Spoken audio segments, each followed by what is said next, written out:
Okay, so now we have Patrick from Lynred lined up for two conferences in a row, Yes, that's right, right. about infrared sensors. Can you hear me? No? Yeah? Yeah, that's okay. I'll use the analog device, very clever invention. Okay, so I'll talk about first the development of high operating temperature, high performance infrared sensors for space and science application. Sorry, no, that's not the right one. That will be the next one. High operating temperature sensors first. So you've seen this slide already. You will see it once more in the next presentation. But that's okay. It's just to point out that the technology here we will be talking about is this one, which is basically photodiodes on a readout integrated circuit, and the two are connected by flip chip bonding. And the wavelength range we will be looking at for this sensor is in the Muir region from roughly 3 to 5 micron wavelengths. So for this type of sensor, we use, as I said, flip chip bonding. So we have two series of materials. The first one on top, here we have the absorption structure with the epitaxy on top that we process with photodiodes to make the array. Here on the bottom we have the CMOS line. So we make the design of the readout integrated circuit ourselves. We order wafers from a foundry, ST for example. And we do post-process on this type of wafers because we will have to do flip chip. So we have to do under bump technology, UBM, and we deposit indium balls on top of that to be able to have the PN junction connected to the readout integrated circuit. And then after that, so we get the sensor, and the sensor goes into integrated detector dewar cooler assembly. The sensor is here. It needs to be cooled down to cryogenic temperature to be able to work well. And here the purpose is to have arrays that are able to work at higher temperature than normal or older technologies. So this is under vacuum. This is on what we call a cold finger here. So basically here it's cryogenic temperature. At the bottom it's room temperature. Here is a compressor. Basically it's a mini fridge with a compressor, and it cools down the tip of the cold finger. And above that we have radiation shield, which is also at low temperature.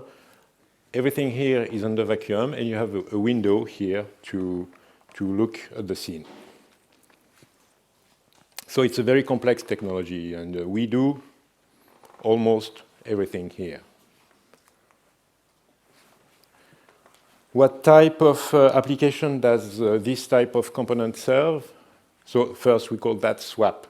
I talked about that yesterday a little bit. Swap stands for size, weight, and power, and we have to minimize all this to be able to use this type of sensors in this type of application.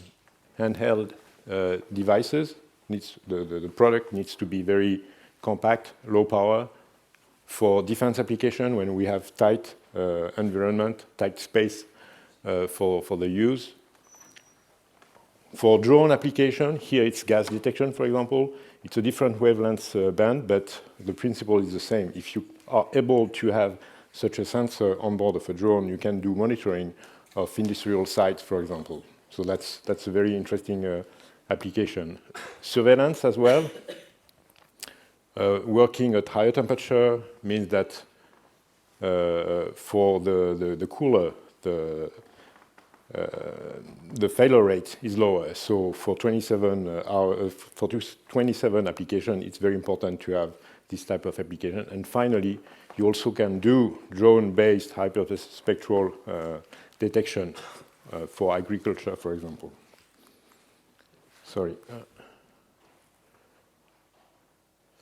And so the key for all this is to have very low dark current.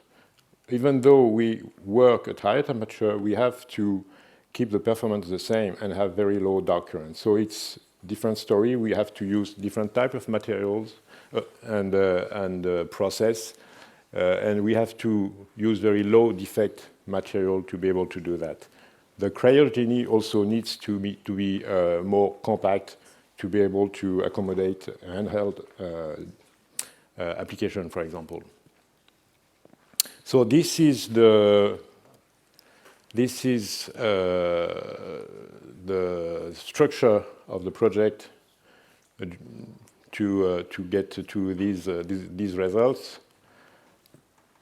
The purpose was to accelerate time to market of the product, reuse technology bricks, blocks that were already available, and use them with new bricks developed during the project, meet customer system constraints, and we had close contact with customers during the development to make sure that what we were doing was going in the right direction. It's very important to have this co-development with potential users.